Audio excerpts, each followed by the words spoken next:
We are just cruising along in my real estate journey. One of the things I just recently did is land on a fix and flip. Now, I'm not in the first position, I'm actually in the second position, which is called a gap lender. Now, this fix and flipper came to me and they said, hey, I'm looking to get funds in a second position to cover closing costs, cover some of the rehab materials, things like that on their flip. And I analyzed the deal, dove into it, made sure that the numbers made sense, checked the comps, ARV, referenced with what they had, looked at the scope of their rehab and decided, you know what?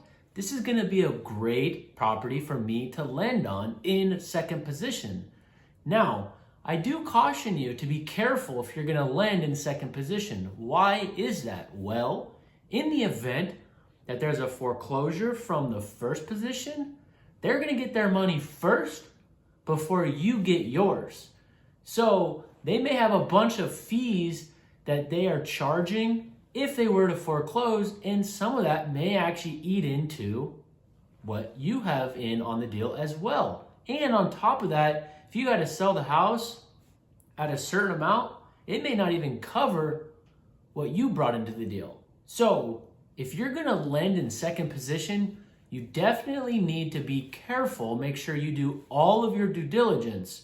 Now, one thing I like to do in my paperwork is make sure that I have the ability to also foreclose in second position. What does that mean? That means I'm gonna be able to take over that property and finish that project. Now, why would I do that? Well, I actually fix and flip houses myself. So if I were to take over that project, I have an understanding on how to get the project finished.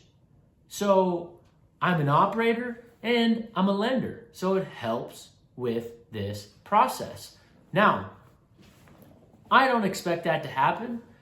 This borrower is great. They've done a lot of fix and flips. I vet them out. I made sure I did my due diligence with the borrower themselves, not only just the deal. I like to make sure that the jockey is good for this project and they suited my needs to make me lend on this fix and flip.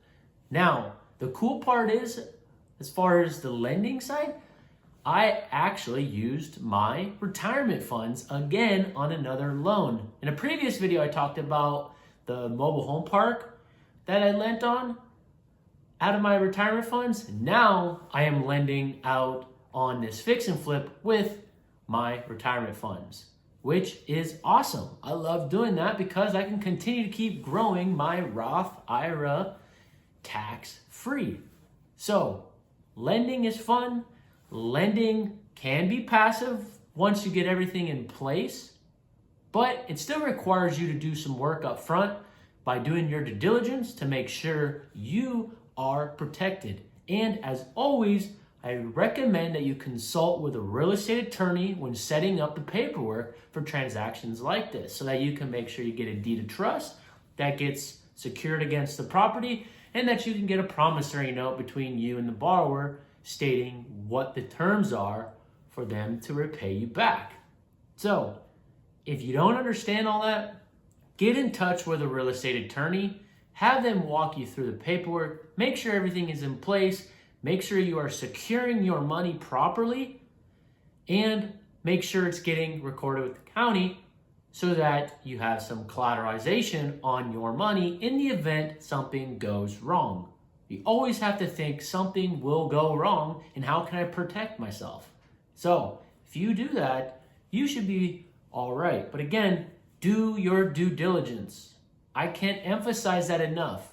Always do due diligence and always seek counsel in your investments. Don't just listen to anybody off of YouTube. Don't even listen to me.